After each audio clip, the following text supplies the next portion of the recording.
গোপালগঞ্জ ইস্যুতে গুজব বা অপপ্রচারে বিভ্রান্ত না হয়ে সবাইকে ধৈর্য ধারণ এবং আইনশৃঙ্খলা বাহিনীকে সহযোগিতা করার আহ্বান জানিয়েছেন বাংলাদেশ সেনাবাহিনী।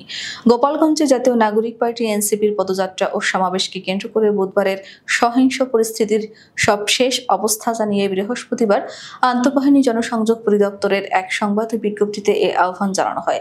আইএসপিআর এর বিজ্ঞপ্তিতে বলা হয়, গোপালগঞ্জ জেলায় একটি রাজনৈতিক দলের জুলাই পদযাত্রার অংশ হিসেবে আহ্বানকৃত জনসমাবেশকে কেন্দ্র করে এলাকার একদল উচ্ছৃঙ্খল জনতা গত 16 জুলাই সংঘবদ্ধভাবে গোপালগঞ্জ সদর উপজেলায় সন্ত্রাসী কর্মকাণ্ড পরিচালনা করে। এই ঘটনায় প্রাথমিকভাবে কয়েকজন পুলিশ সদস্য ও সাংবাদিক আহত হন। এছাড়া শহরের গুরুত্বপূর্ণ স্থাপনা ও সরকারি যানবাহনে ভাঙচুর এবং অগ্নিসংযোগের ঘটনা ঘটে। পরিস্থিতির দ্রুত অবনতি হওয়ায় সেনাবাহিনী ও স্থানীয় পুলিশ তাৎক্ষণিকভাবে হস্তক্ষেপ করে এবং প্রাথমিকভাবে পরিস্থিতি নিয়ন্ত্রণে আনতে সক্ষম হয়।